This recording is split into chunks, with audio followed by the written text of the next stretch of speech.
Shop Talk with Cassandra Renee, the radio show where we talk about it all. Beauty, sports, current events, health, travel, music, and so much more. Tune in on Mondays at 11 a.m. on WOLB Talk Radio, 1010 on your AM dial, or stream live on WOLBBaltimore.com. You can reach us at info@talkwithcassandra.com or www.talkwithcassandra.com. Sponsored by Coiffure Exclusive Salon.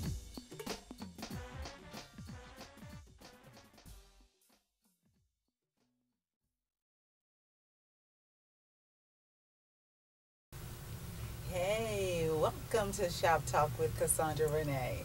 With me is my co-host, Kevin E. Time. Welcome, good morning. The worldwide least talked about co-host in the building. He's here. So how was your weekend and your Thanksgiving? I had a wonderful Thanksgiving. The food was delicious, the company was fine, and it was good. I had a nice holiday. No complaints at all. I wish every day could be Thanksgiving because I could eat like that every day. No, I'm glad it isn't because I would weigh 999 pounds. Yes, I would. You had to do a lot of running. Oh my gosh, no, I'm too lazy for that. And now it's too cold to even think about running, huh? How was your Thanksgiving? Give us a call, 410-481-1010 if you have any Thanksgiving stories for us. And I'm sure they're out there because I have something I could tell, but we don't have a lot of time. Really? Yeah, I'm not going to put that one out there because you always get me put it up there. I got to keep that one to myself. Well, one of the topics today is tipping. And I'm sure all of our waiters, waitresses, hostesses, and people of that sort can relate to tipping. Poor tipping, great tipping. What is tipping? Why do we tip? Yeah, tipping has changed a lot here recently because, normally when we go to a dinner or something like that or a restaurant, it's just normal to tip. But now they have included into the price of the meals and everything, so it kind of put a question up with people: do I tip or do I not tip? Because during the family reunion, I ain't gonna put no names out there. But during the family reunion, we were at a restaurant, and I would have put a tip down, and one of our cousins said, "No, you ain't got to tip. You ain't got to tip. That's already included into the." Yes, it was. Yeah, Because of large groups. A lot of times they automatically add that gratuity in for large groups. And I like See, to know those your are things I didn't know. I didn't know that. I didn't know. I mean, some people have a problem with that because they feel that what is to motivate the waiter to offer good service if the gratuity is already involved in it, And some people say, well, you know what, if I'm not satisfied with the service, I'll go to the manager and get it taken off. And sometimes I've heard that you can do that. If the service is that bad, you can actually do that. But that creates an awkward situation, Yeah. Go to the manager. That reminds me of Mom. Mom used to do that every time we went to the store. We go to Two Guys. Remember Two Guys in old school? Oh, I remember Two Guys. Let me see the manager. I was like, oh no, they did it again. Here we go. But you know what? I don't hesitate. I don't hesitate to call on the manager. And I'm trying to understand these phone lines. Hopefully, let's see. Miss B, are you there?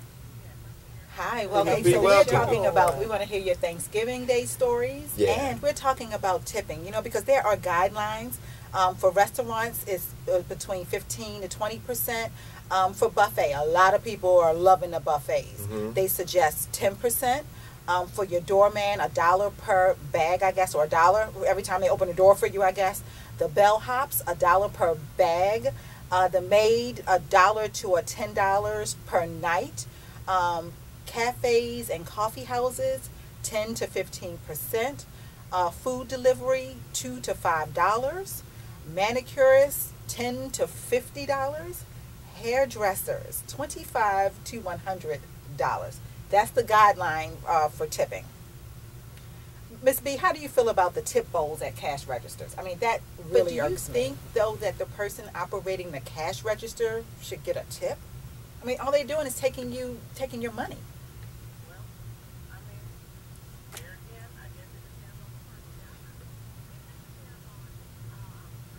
Right. So if the person takes your money with a smile, then disregard the jar. I'm like, a tipping jar by the register? I don't think so. You're getting enough of my money. I'm sorry. But in terms of like where you were talking about, Miss B, as far as, the service industry. And a lot of times people feel that, if you aren't charging enough, that's your own fault. You should incorporate it into the amount that you're charging me. But I shouldn't feel obligated or feel that if I don't tip you, then the service the next time I come back is going to be subpar because I didn't tip you or didn't tip you as well as you'd like. But I feel like anytime in the service industry, you should tip. If the person goes above and beyond in servicing you, you should tip. And it's amazing to me how some people, they will, the bill will be $100, $200. Get up and not leave a tip. The jar. I'm like, a tipping jar by the register, I don't think so. You're getting enough of my money. I'm sorry. But in terms of like where you were talking about, Miss B, as far as, serve the service industry. And a lot of times people feel that, if you aren't charging enough, that's your own fault. You should incorporate it into the amount that you're charging me. But I shouldn't feel obligated or feel that if I don't tip you, then the service the next time I come back is going to be subpar because I didn't tip you or didn't tip you as well as you'd like. But I feel like anytime in the service industry, you should tip. If the person goes above and beyond in servicing you, you should tip. And it's amazing to me how some people, they will, the bill will be $100, $200. Get up and not leave a tip. The candy that actually would draw the tip. I think that when you're sitting down and you can look at this waitress or this waiter and see if they are really attending to you or not. Yeah, that's all we ask for is interaction, and being as like a service industry, it's only courteous to be courteous. You know what I'm saying? When you're serving people, you have to treat people like people. And I think that's what makes the difference when somebody just take the time to make sure that, when you're finished your plate, when you go to get your next plate from the all you can eat buffet, when you get back to the table. Sounds like you're familiar with the buffet. Oh yeah. Your plate is gone. You don't have to move your old plate to put your new plate down and stuff like that. Yeah, because that can be very annoying when the plates start to accumulate. And guess what? It's 11:15. Alrighty then. It's time for our Monday morning quarterback segment with Ariel and Jimmy. Hi, Ariel and Jimmy. Good morning. Woo! What a game, what a game, what a game. I think I actually passed out at some point because it's all a blur. Jimmy, your thoughts on the game? I tell you, he just put me in the mind of, and I thought no one could ever take this man's place because I absolutely love him. Matt Stover. He reminded me so much of Matt Stover. He is so consistent. Let me knock on some wood. Jimmy, let's talk about Justin Tucker. I know they want us to live longer. You know what I mean? It's like, I felt like I was dying. It's like I could hear my heart beating. And it's like most of our games end that way. It's like, I can't take much more of this.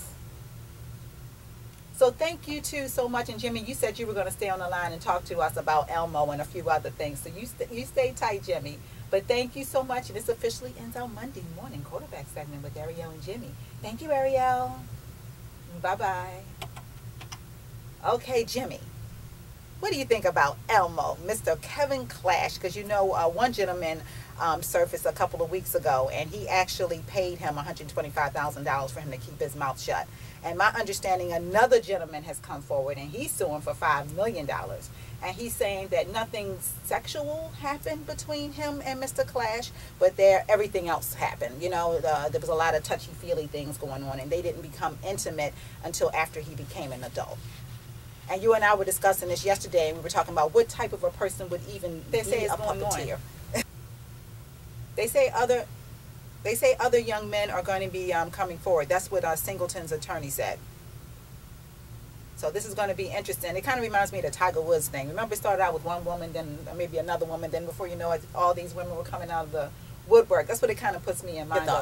My thoughts, I think it's some fallout from the attack on Big Bird. Oh, Big Bird. We're going back to Big Bird. Yeah, a Big Bird was attacked, and I think that this may be some fallout. That person is what I think. I think there's some fallout from attack on Big Bird. Big Bird survived the attack, and so maybe they try to get somebody in Sesame Street. They put an aim on somebody on Sesame Street, and they say, okay, we got somebody, and let's push the button on him.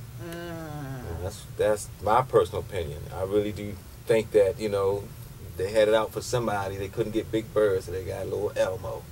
Wow, poor little Elmo. 410-481-1010 if you'd like to contribute to the conversation, because we're talking about it all today. Did you all hear the story about Halle Berry and her fiance Olivier Martinez and her ex-boyfriend Gabriel, how there was a fight that ensued at Halle Berry's home. And looks like Gabriel got the rough end of the stick because his eye was jacked up. Yeah, but he was actually arrested. So how do you feel about that? Because, actually there was a, Halle Berry, just to kind of go back, she wanted to actually take their daughter to live in France because she said there's a problem with paparazzi here in the United States, and she wants to, take the daughter there. And of course, Gabriel, he had a problem with that, which I can understand. That. It's like, how often am I going to see my daughter? And she tries to say that he has an explosive, uncontrollable temper. And so this kind of proves her point. So she's actually going back to court to a judge this week to say, hey, you know what, I want a restraining order. Because I think there is a restraining order, but she wants it extended. Thank you so much for tuning in to our show. We really, really appreciate it. And until next week, bye-bye.